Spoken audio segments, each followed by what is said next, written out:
afternoon. Welcome to the Nacogdoches City Council work session. Who's doing the prayer? It's me. Oh, Lord. Dr. Mall, would you lead us in prayer, please? Well, I'm not a doctor. I play one on TV. Dear Lord, thank you for this incredible day. In all the good and all the things that people are going to say, we ask your blessings, your grace on all this. We pray that people come to us with a fairness of mind, and we come to them with a fairness of mind. And everybody's in this together. We want to make this the most wonderful city in the world, the best country in the world. And I just thank you for your grace and your salvation. In Jesus Christ's name I pray. Amen. Amen. If you stand for the pledges, please. I pledge allegiance to the flag of the United States of America and to the republic for which it stands, one nation under God, indivisible, with liberty and justice for all. Honor the Texas flag. I pledge allegiance to thee, Texas, one state under God, one and indivisible.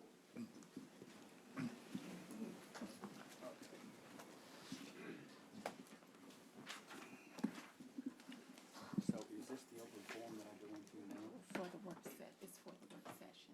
Open forum for the work session. No, not yet. That's regular. Okay. But there's none for the work session? Correct, Okay. none for the work session. All right, thank you. Okay, no open forum. Okay, we'll dive right into the work session. Discuss possible regulation of short-term rental properties. Mr. Mike. Good afternoon, Mayor and Council. Mike New, Executive Director of Development and Infrastructure. This afternoon's workshop item was first kind of brought to our attention by the CVB. One thing we did note in the executive summary is that between this time last year and today, we've seen a 37% increase in short-term rental properties, and Convention and Visitors Bureau identifies those through an online platform that basically looks across your typical selling platform sites, Airbnb, Vrbo, others, many others, pulls those into a geographic location and has identified up to 74 short-term rental properties. As you probably know, the city does not currently regulate short-term rental properties as a particular land use or business use. So what this workshop is intended to do is just seek council input on staff direction as far as regulation. If we move forward with any type of regulation, what does that look like? What would council's goals be if we did? And answer questions as we can, and maybe follow up with additional information if that's requested as well. So real briefly, what is a short-term rental? It's not defined in state statute, but it broadly refers to homes, condos, apartments, residential properties leased for short periods of time as an alternative to traditional hotel or motel lodging. That rental period is defined as generally less than 30 consecutive days. And these STRs are promoted, like I said, on platforms that are offering these properties as short-term rentals more and more convenient. Vrbo, Airbnb, HomeAway. I know many folks are familiar with that, and the increase in prevalence is not specific to Nacogdoches. It's all over Texas as population grows in many of our metro areas and cities like ours. What we're anticipating is that as this becomes more popular as an alternative to hotel and lodging, we'll see more and more properties. What we want to make sure and address today is any policy goals that council might have if staff were to pursue this as a regulation. So what's the issue? We talked about STR growth across the nation, 4+ million, a tenfold increase over the last 5 years. Many of the cities, other cities that we looked at, comparable cities and larger cities, have enacted short-term regulation within the last 5 years over that same time frame because of the prevalence. With what we anticipate in university growth with SFA, that we figure that might exacerbate the prevalence of STR properties beyond what we know and what we can track today. These STRs also compete against traditional hotels and motels for lodging revenue, and also are required to remit taxes, similar to traditional lodging venues. We are aware that some STRs are failing to remit those hotel occupancy taxes. We do have folks from our finance department here as well that can answer any questions in that regard. And we know STR renters may not know or know to follow or wish to follow local rules resulting in public safety risks, noise, trash, and other nuisances. And Mike, Can I ask let me- a question, because I'm having trouble. Okay, Yes, sir. a short-term rental the same thing as a Airbnb? From what we, Typically. yes, typically. Fine, that's all Well- I need to know. And what's the difference between that and a B and B, bed and breakfast? Bed and breakfast typically falls under state licensing requirements. They are a business category within our land use. So they are a more traditional lodging land or use type, and we do account for that in our land use code. STRs, in the term of Airbnb, as the mayor said, those are traditional single-family residential properties for the most part. We'll look at some statistics here in a minute. Those don't necessarily fall into a very specific category that we've outlined in our land use code.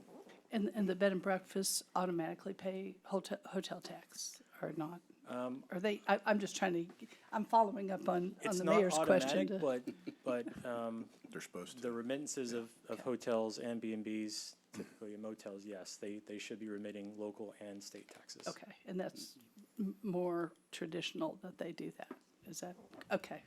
I- I'm Yes, sorry, ma'am. I'm sorry to interrupt. I just wanted to make sure that we were talking about this. That my brain was thinking the same thing as a short term. And the one other not bullet there is if you get, or we get a big growth of them, that will usually compete with your single-family supply. And you could look at, send it to staff, Galveston during COVID, the number doubled in 2 years. It went from like 2,300 to like 4,900. 5,000. And I can tell you that pushed out the locals. It pushed them out. And with each successive, because you had money, you had international and national money coming in, buying and rehabbing houses, but it also, with each of those sales, it pushed up the tax rate, the ad valorem. So I don't think we're gonna have a beach tomorrow. However, the growth of SFA, that's kind of an unknown on that piece too. And then the other piece, I think, really with that is we've got infill, y'all are focusing on infill in general. I think we have about 250 lots that aren't on the tax rolls, and then we have a lot of houses that do need to be repaired. And then it's, at the end of the day, balancing all of this, and the last thing I'll throw in is not regulating sometimes, actually not having the framework may encourage less. And sometimes, be careful what you wish for. Some of the places that actually provided more of a framework, you ended up with more of them because they have more of a framework to work in. So kind of be careful what you wish for with this too. There's not a perfect answer on it. Just want to add one point that what Mike mentioned. So bed and breakfast, unlike STRs, are regulated in the Health and Safety Code. There are specific requirements for that because the state views them as a food service provider, unlike, a short-term rental, which doesn't have to provide any kind of breakfast or anything of that nature. Okay, thank you. Okay, and here's some statistics from the CVB. This comes directly from the service that they use to sort of track short-term rental properties. One of the things you'll notice in the lower right corner, that majority of the residential structures are residential in nature. That doesn't mean that all of them are or would necessarily be categorized that way. It's not something that we track, but this is simply data and metrics that are provided by the service that CVB uses.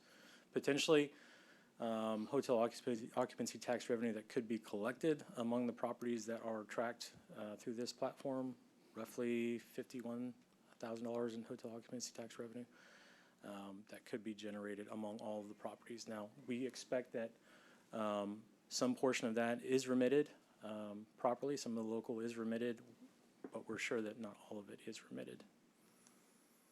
Here's an example to the mayor's question about what is an Airbnb typically. This is just a screenshot from few days ago. They are typically some of the single-family homes within all areas of Nacogdoches, and they're promoted as such on these platforms. So what is recommended?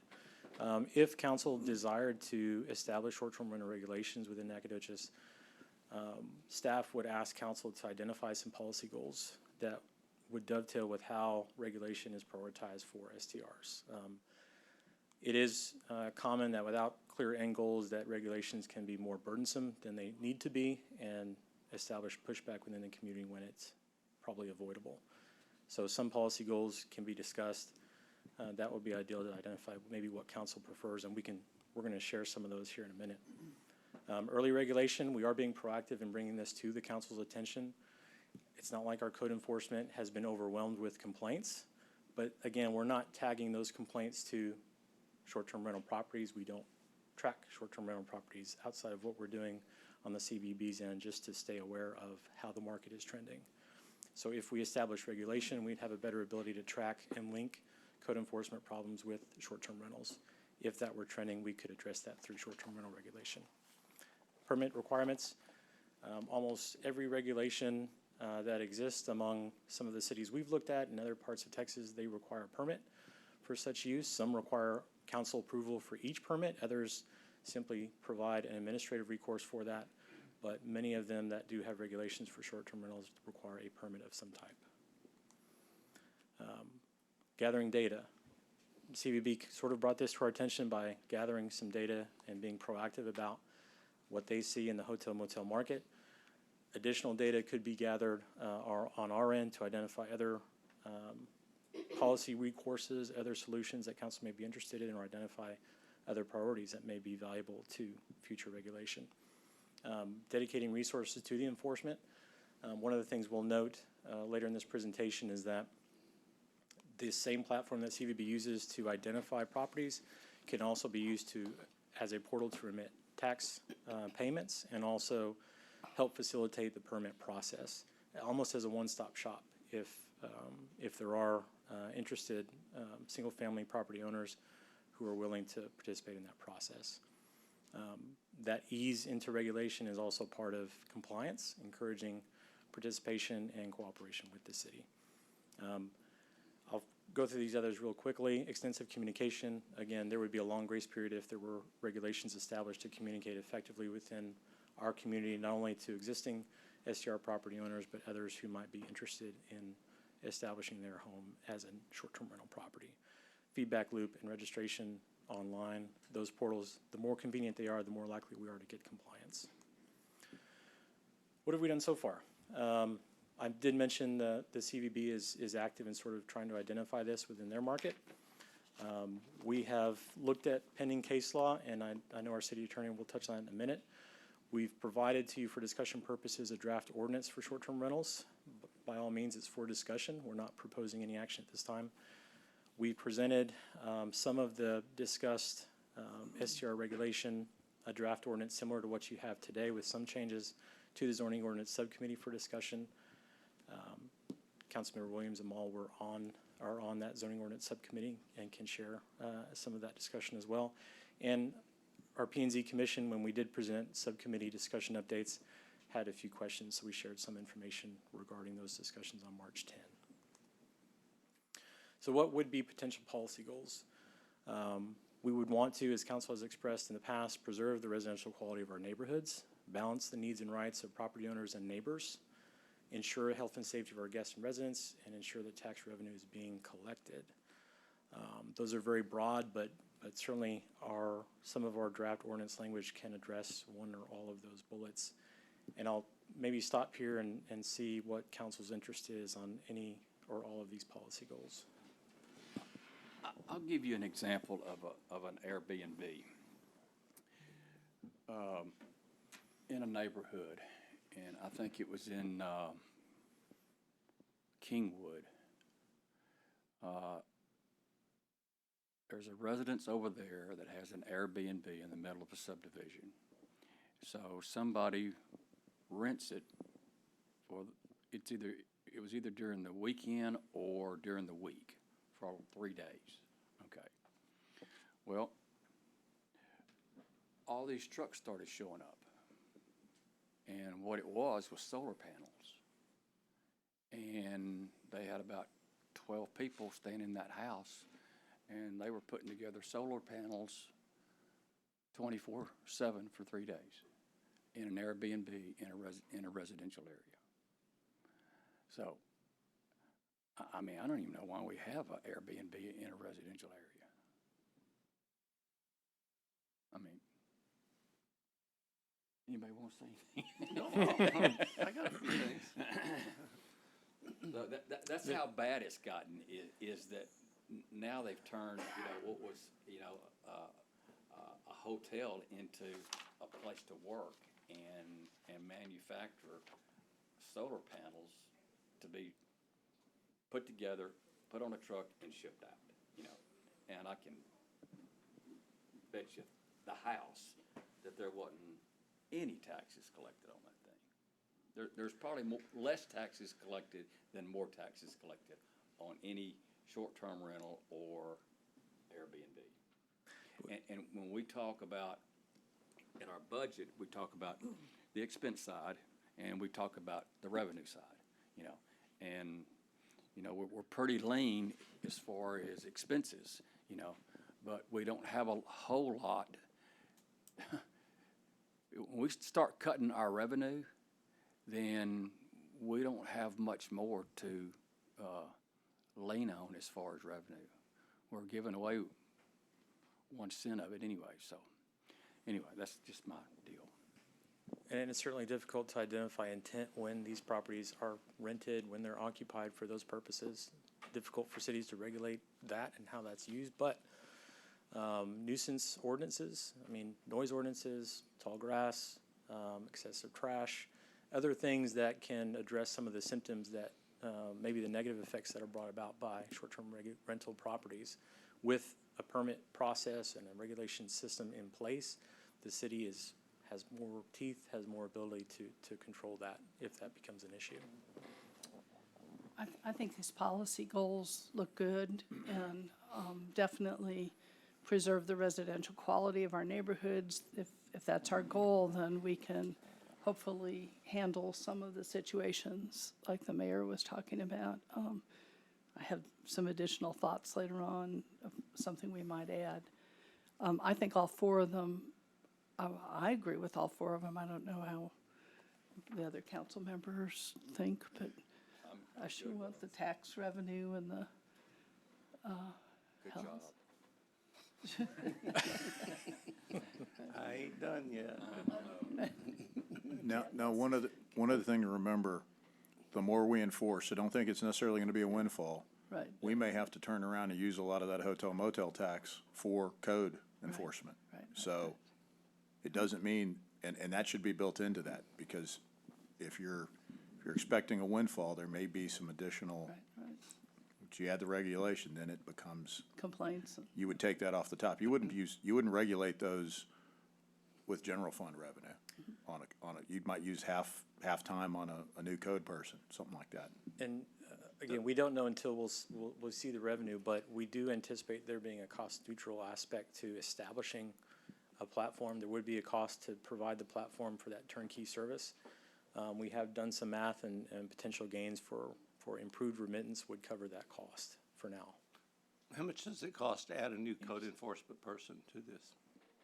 In salary and health benefits? I don't have that, but maybe, I don't see I our would- police folks here, but, I'd guess, I don't I have mean, that you cost. probably my guess is probably no less than 50. Yeah, right. Fully Probably burdened. If you had a 55 person. by the Plus time you insurance. fully, I'd say fully burdened. If you hire someone, let's say you hire someone kind of entry level around 40-ish, you're still gonna get up into the 50s. 60 at that Yeah. point. Yeah. 25%. And We're you're gonna- making 51,000 in taxes right now? Is that what you That's said? just estimated, I think. I'm just, It's estimated, based on the number of properties identified. What we'll get into, we're gonna walk a little bit through the ordinance, language that was prepared, and we'll get to an inspection portion. We do have our building official and our fire chief here to kind of talk through that. So let me What ask, that additional inspection burden might look like. I know Chad's been dying to ask a No, question. it's okay. Go ahead. But one thing that concerns me is if we collected in hotel tax is, you know the question I'm going to ask. Will that tax cover the expense of the code enforcement? Well, that's, we've got- well, that's that's a what I'm hot saying. tax. But if it's related to that, it's eligible. Is it- So if you're enforcing the collection Right. of it, yes, that part would be eligible. That's what I want, because, you know, so many of the things we incur an expense here. We'd have to and prorate it's it. collected over there, so. Yeah, we'd have to prorate it, obviously. If let's say they're spending half their time or a Right, quarter of their time, Then that's what you would then prorate. that's what we would charge that to. Okay.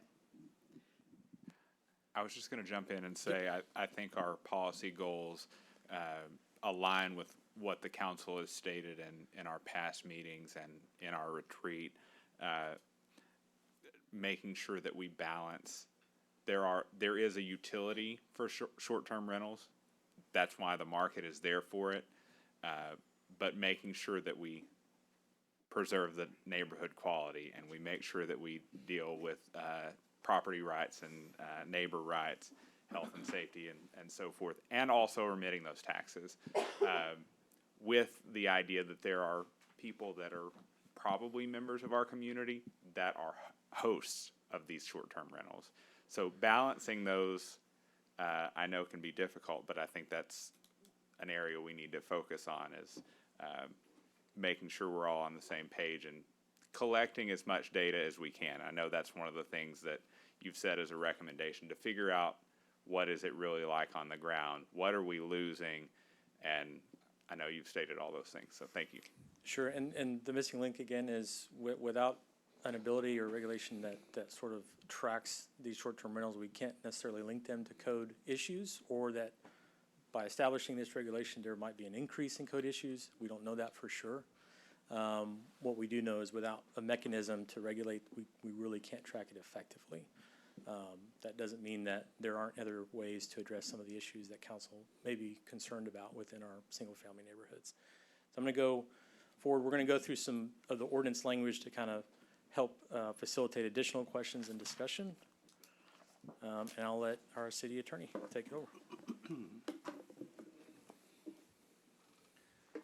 Afternoon, Mayor, members of council, Jerry Baker, city attorney. So what you have before you, I hope you have in your packet, maybe in front of you, should look like something like this. It says Chapter 18 Business at the top.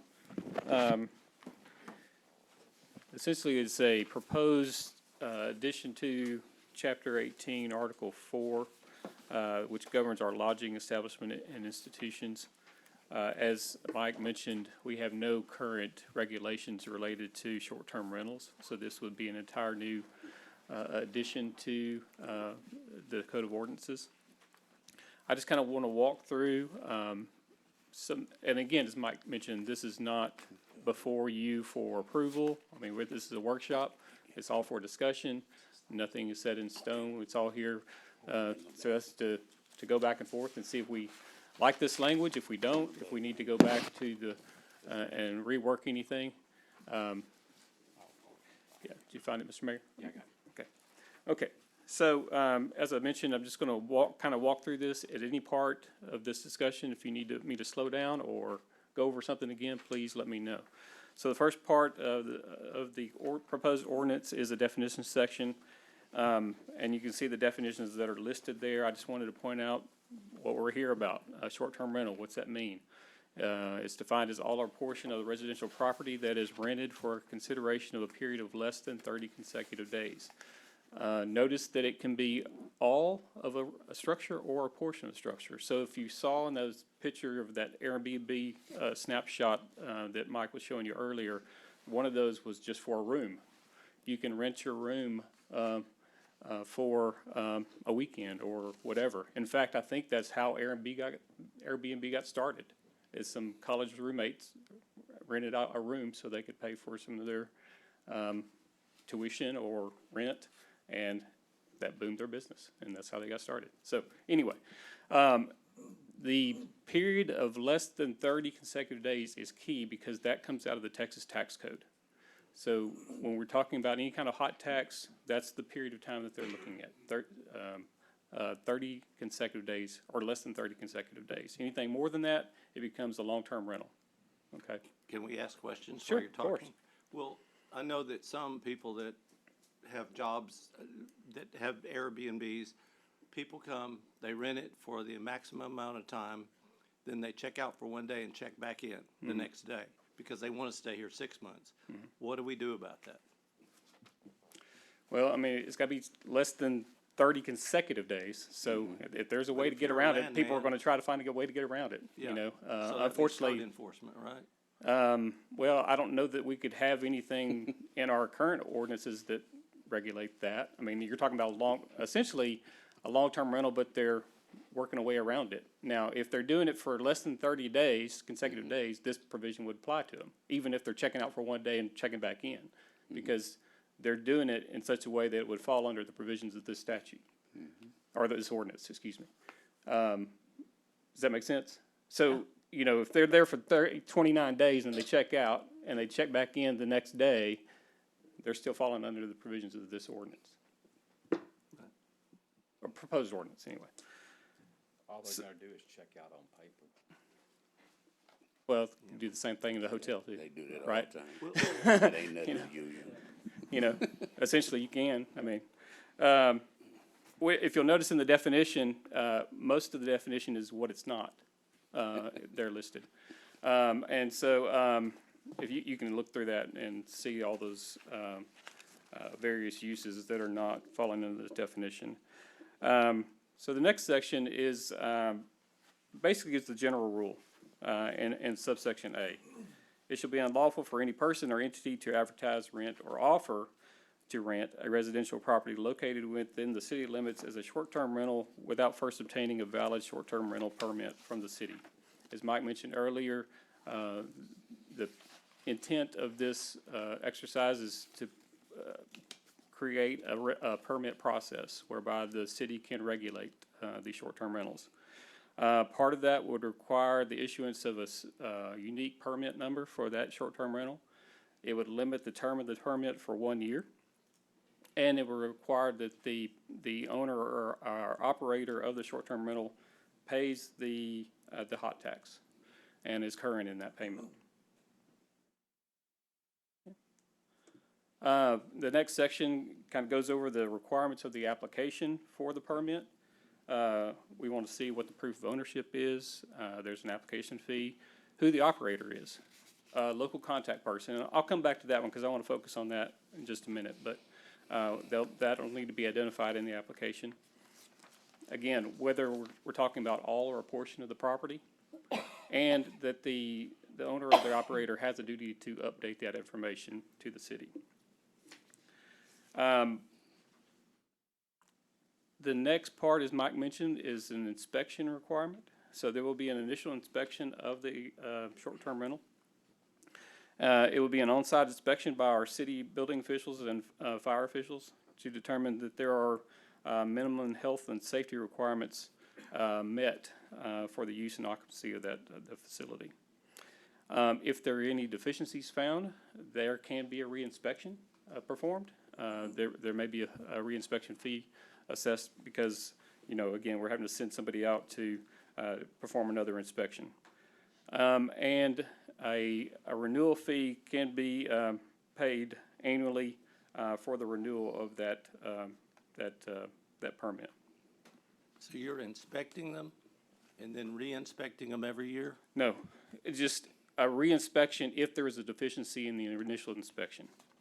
But remember, the term of the permit is only for 1 year under the proposed So ordinances. you have to re-up every So you year? would have to re-up every year if you want And that. if they come in and they find that you're using extension cords rather than proper electrical conduit or something? If it becomes a fire hazard, then the fire marshal has that authority to say this does not meet the requirements and you're gonna have to get this fixed in order to get the permit issued. So how much does it cost to have a board or, you know, electrics redone for this? I'm just talking about a person, like these people have been living in this house for a long time. No inspections. Right. They rent a room out to somebody and they've already, how much money is it gonna cost if you fail the inspection? Like you got a permit? or- I think, but let me, if I'm not mistaken, having dealt with this before, I don't believe that Airbnbs will fall under anything other than the residential code still typically. So you don't go back and this is, the legislature's got preemption thrown on that too. So they would only have to meet the residential code of the IBC. So now if something was, let's say somebody reported, hey, there's an open outlet and they've got old knob and tube wiring and stuff. I don't even know what that would trigger. That's a whole different animal about, does it open? Because you have once you CO a single-family residential unit, it is very hard to open that up, even on occupancy. That's been ad nauseum discussed in terms of how many people, in terms of what a local government can do, even if a home is only built for X number of people, theoretically under the International Building Code. They used to use kind of a 300 square feet per person, then it became like 500. But enforcing it is a whole different animal. And Don, probably, I don't know if you want to speak at all to that, since you're here.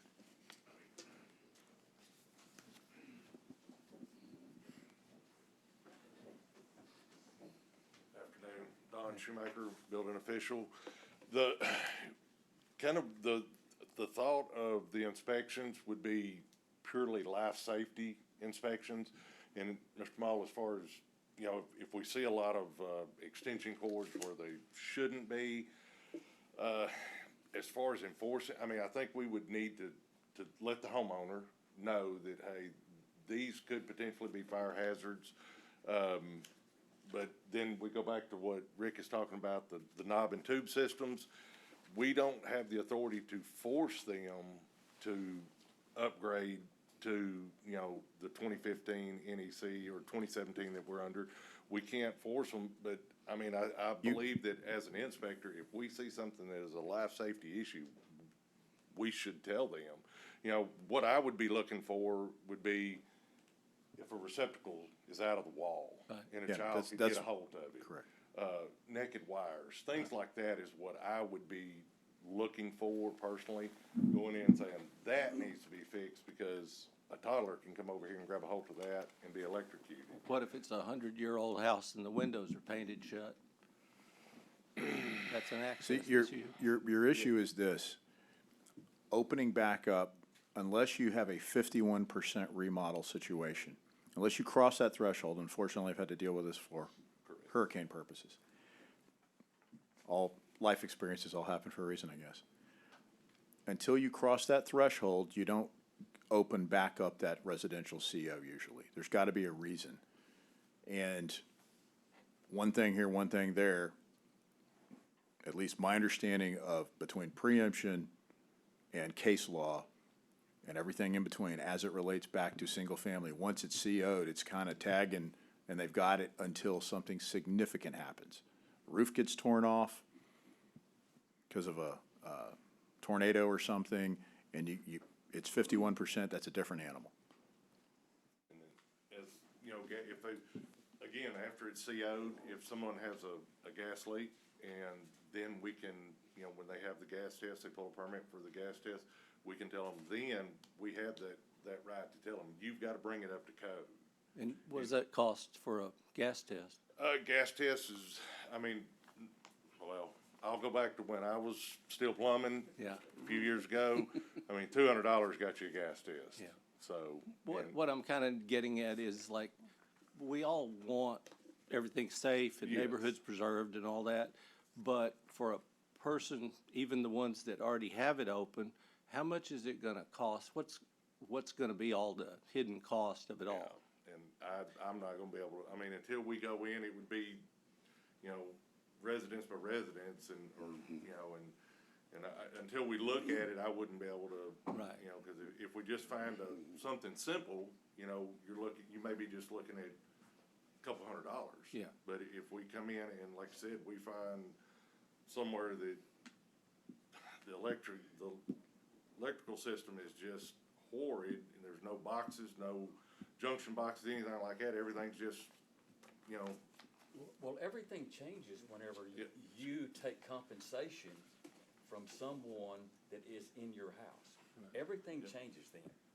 So, But do, You know, do you have to do your whole house, or do you just do that? So that one room you'd rewire and then leave the rest of the house with the open circuits?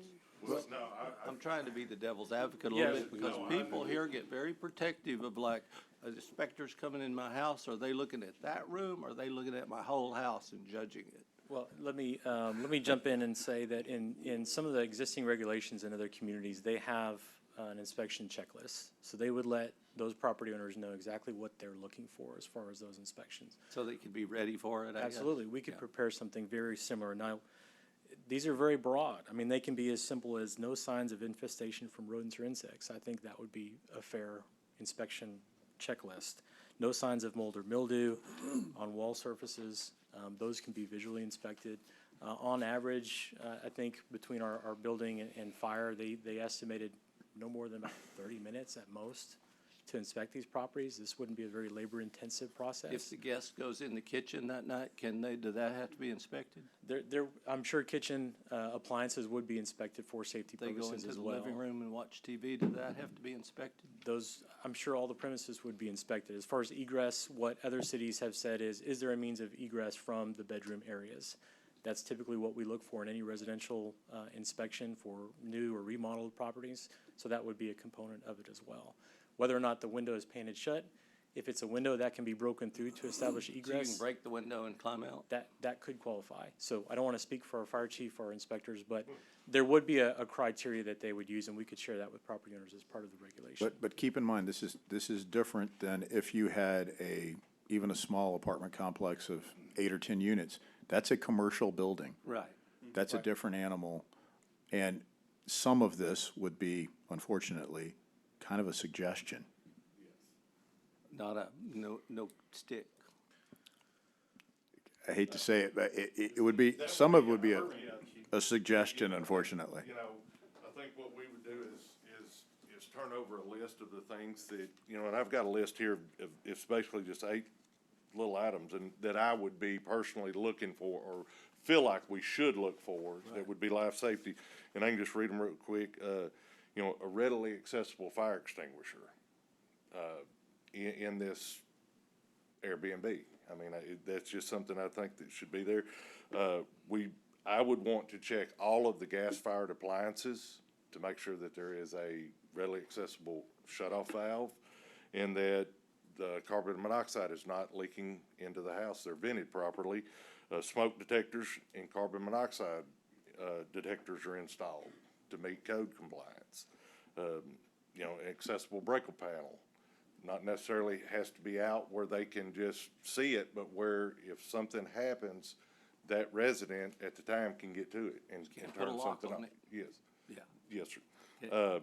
You know, verified means of egress, and again, that could be very broad as far as, but we want to make sure that if a fire happens, we've got to know that these people can get out of that house. And if it's breaking a window, so be it, but at least they can get out. Doors, you know, if there's doors there, they need to be operable.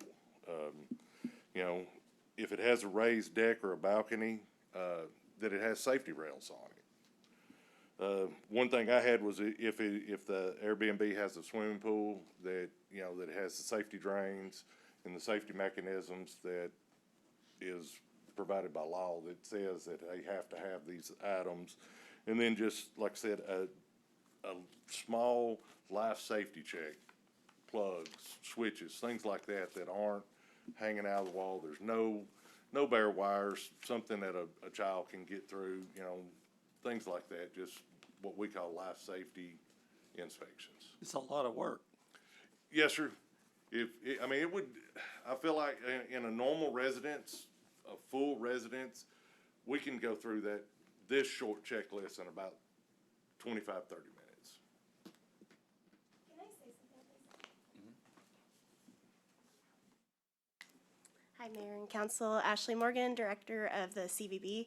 I just really want to make sure that at the core of this conversation that we are keeping in mind that this is a business, and so if these people are renting out their home, yes, it is their home that they own, but they're also allowing people to come in and utilize their space, and in my eyes, it should be treated like a hotel or a bed and breakfast, and that really is the core of this whole conversation is fairness, making sure that they are being treated like a business, like a hotel or bed and breakfast, which have been long regulated, long before any of us have even considered this conversation, and just making sure that it's safe. You know, our responsibility at the CVB is promoting Nacogdoches as a great place for people to visit. If we are promoting properties that are unregulated, that have live wires, that have potential hazards, that's irresponsible on our part. And so all we're doing is just trying to make sure that everybody is following the rules and that we are promoting safe, well-kept places for people to stay. And our opinion is that the regulations encourage that, and they discourage people who, for lack of a better word, lazily manage Airbnbs, and there are a lot of those out there. That's where you see bachelorette parties and things like that. Our point of view is we don't want to see that happen to Nacogdoches. We want to see the people that choose to use their homes for lodging to keep them, to maintain their lawns, maintain their presence, and provide a safe place for our visitors to stay. The hotel's a full-time business. Is this considered a part-time business?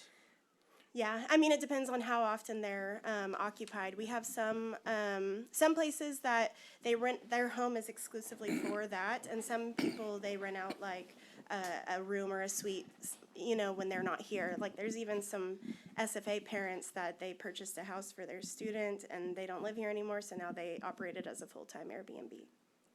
But I will, hate to clarify, El Diablo again. Because of preemption and because they fall under the single family, typically, let's say single family, part of the residential code, they don't fall under the same, I mean, if you have a hotel as an example, all the way down to the fabric materials, to the curtains, everything in there, the fixtures, that hits the code. There's parts of the code. And, I mean, you're talking about flame retardants, you're getting into, you're talking about automatic shutoffs of different appliances and things like that within. So, yes, you would like them to operate like that, but because of preemption, because of lobbying, same reason why, you know, Uber and all the others, they lobbied the legislature. That's why you have it the way it is right now. Let's face it. I'm not going to call something that it isn't. And so they do have more leeway. And so we can come up with our suggestion list if we see something that's really egregious where, hey, wait a minute, that's, you know, the carbon monoxide thing's real. I mean, but we don't have the same hammer. That's the part where I'd like to make it clear. We do not have the same hammer than if the fire marshal's office or Don is coming in to inspect a hotel. We do not have that same kind of hammer. I'm not trying to be difficult. I'm just trying to look at it as a person, like just a regular citizen. The questions they're going to ask, they're going to like, how this is more money than I've ever made. How could I ever afford all this? So I'm not, sorry, I'm not against it. Right. I'm just asking some questions. No, I It's a completely workshop. understand. When people are considering opening an Airbnb, I want them to weigh the same things as if they were to open a business, like considering overhead and things like that, because it's opening a can of worms. It really could be, and for reasons outside of the city even. Like, you're inviting a stranger into your house, so you should come up with protections in place for that. And so I just wanted to make sure that was understood at the core of the And conversation. do we give hotels some tax abatements and things? One of them, yes. So if a homeowner asks for some help or tax abatements or some grants, are you going to be willing to do that with your hot tax? It would have to be a substantial amount, such as the Fredonia Hotel. So it's a caste system kind of thing? I mean, Poor people don't get it? No, Rich I people don't. do? No, that's it's I'm being a little totally tough on different. you, but I'm just asking No, I what completely people are going to understand, ask me. and I welcome the questions, but it's a totally different ballpark. The Fredonia Hotel had millions of dollars of impact on the city of Nacogdoches, and so that's where the tax abatement came from. And I will say that was long before I was here as well. But we've never been able to offer any abatements out of our own fund, just because not large enough to do that.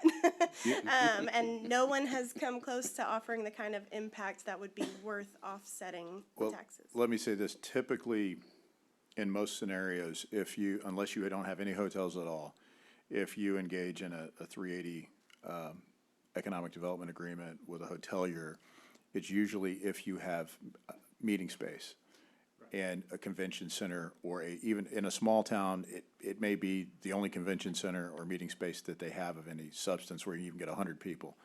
And they'll carve out just that. So I'm not saying we're gonna meet in someone's living room and have the Rotary luncheons. But it typically, those are usually the ones that are incentivized. Standalone, limited service hotels, that is not usually best practice anywhere, so. Thank you. And I'm going to push, because we're getting close up on time here. I was just reminded by Councilman Ballinger here. So I'll go through the rest of this kind of quickly. Please feel free to stop me at any time. The next section talks about restrictions. They have to comply with the parking requirements in our code of ordinances. There are posting requirements. And particularly, I want to focus on, like I said, the local contact person, because I think that is going to be a central part of this requirement. What we don't want is for for example, an out of city, out of state, even out of country owner of a property here who we can't contact if there is an issue that arises at the short-term rental. So they have to establish a local contact person who can be contacted should there be, some kind of a complaint raised to law enforcement. And that person, that local contact person can be contacted. They can respond to that issue immediately. So that's going to be, I think, a key part of what we're proposing as far as these ordinances. Violations of these ordinances could include a revocation of the permit itself, and imposition of fines, and we do have, of course, the penalties under our code of ordinances. Also point out, going back just 156, there is an appeal process. So if someone's application for a permit is denied outright, or if that permit gets revoked for whatever reason, they have the ability to make an appeal to the city manager and go through that process and he can modify that decision at that point. Okay? Any quick questions real quick before I turn it back over to Mike? I don't know if Mike's going to cover this or you're going to cover this, but I had some questions about overnight occupancy, quiet hours, parking, special events, some other things that I read in other ordinances. Should I ask you those things or tell you my concerns? Well, we both can address them probably. So one concern is about the, particularly, I think Kingwood and some other neighborhoods have had issues with parking.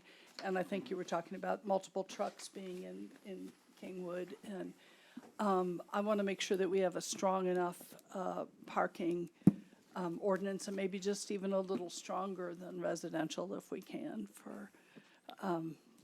So something, and it is something we had initially presented, I think, to our zoning ordinance subcommittee that came up in discussion, was that maybe an additional parking restriction, one parking space per bedroom, as opposed to for single-family residential, it's 2 per lot.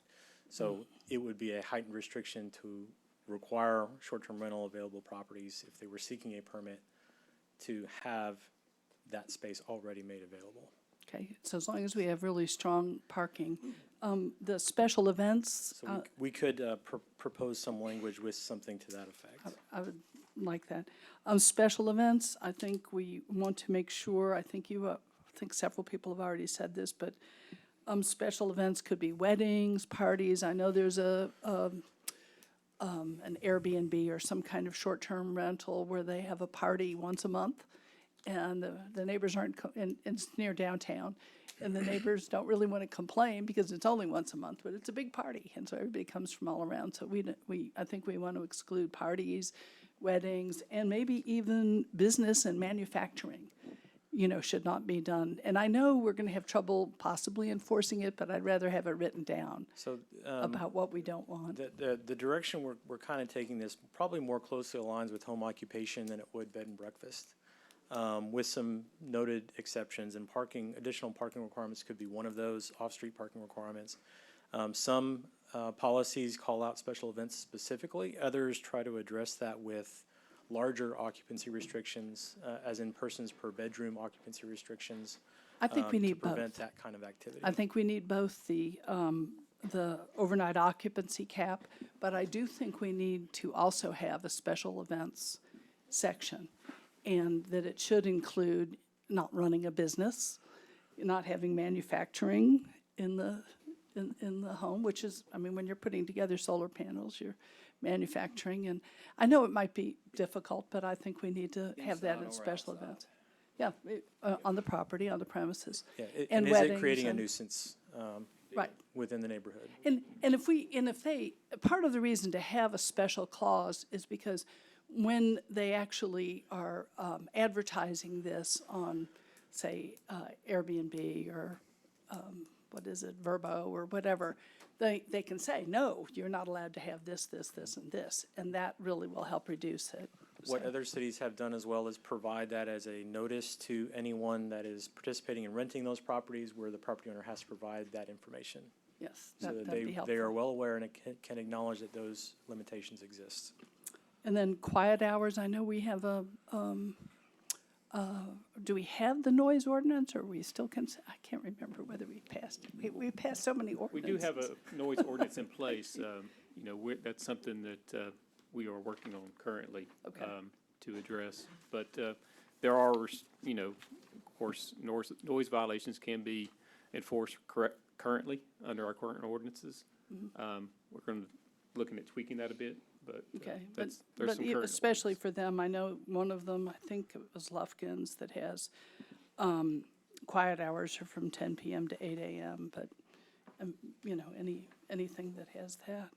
And, I had one other concern, and that's, I know there was some question about whether new ones what would be grandfathered. I think everybody needs to, there might be some grace period, but everybody's gonna have to meet the same So regulations. we're not proposing necessarily that this would happen because there is litigation occurring in other cities. We're not applying this to our zoning chapter. If there were zoning-related restrictions, that would be a different ballgame of regulation. We're not seeking to do that here, which means there wouldn't necessarily be entitlements or grandfathering associated with this, that we would provide a period of time for properties to comply, existing or proposed.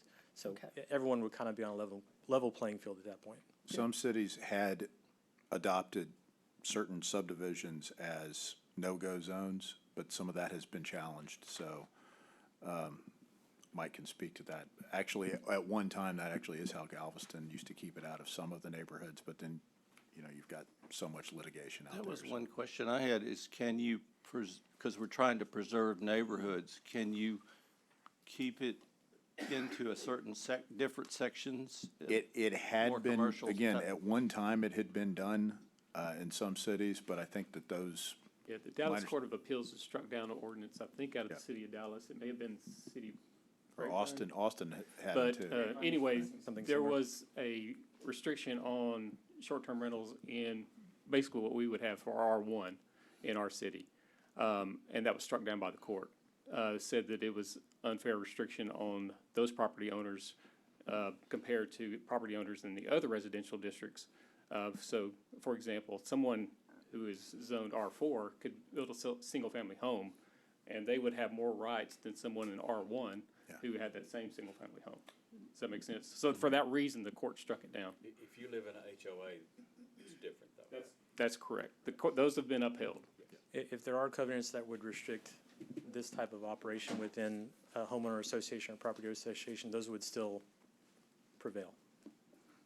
I think it would help if you guys really gave us a list of like fire codes and Don's codes. and That would absolutely be part of so that people could proposed actually look regulation. at it, so they know what they're getting into. You know, it might discourage or may encourage, I don't know. And insurance, I mean, the fact that you're requiring insurance, that may cover a lot of it. Right. That's one of the sections of the code I didn't get to address, but one of the requirements would be that they have a GL policy in place. And that's really for the protection of the resident who's staying there overnight, you know. There goes your nodding too. Airbnb sort of provides this as a service for promoting on their platform, but we don't want to restrict it necessarily to what Airbnb's criteria is because other platforms are used. So we're providing some generic language. It may be something we look into if additional detail is needed.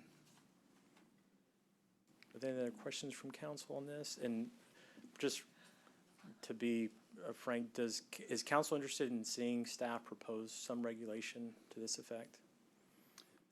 Yes. Okay. Absolutely.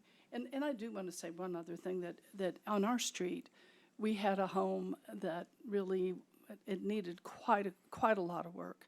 And it was purchased for an Airbnb, and they actually renovated it, and they do a good job with it. So there's pros and cons, but we sure don't want what happened in Kingwood. We sure don't want what happens, these party houses that come up. And so I appreciate all the regulation. And if we ever get to the point, Mr. Beverland, where you think we're encouraging too much, and all of you, maybe we could change it again. I'll just put the urban legend out there that the shower heads and the little teddy bears are recording everybody, and they'll just go away. I think sort of the overarching goal, and we've looked at some potential policy goals, but overarching goal is balance. We want to balance property rights with regulation and quality of life and all those things that we typically have to do in all the other areas of the city. Thank you. Thank you.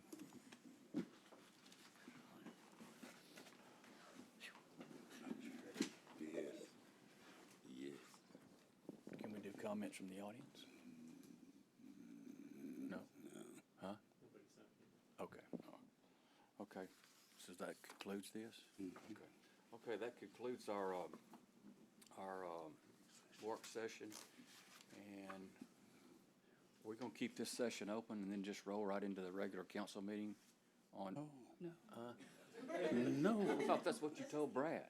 No, sir, I did not. You gotta pray. That was just for Brad. I pray twice. You sure do. I pray all the time. I was praying a while ago. Well, yeah. Okay, that concludes this work session. We'll be back for our regular meeting at 5:30, okay? All right.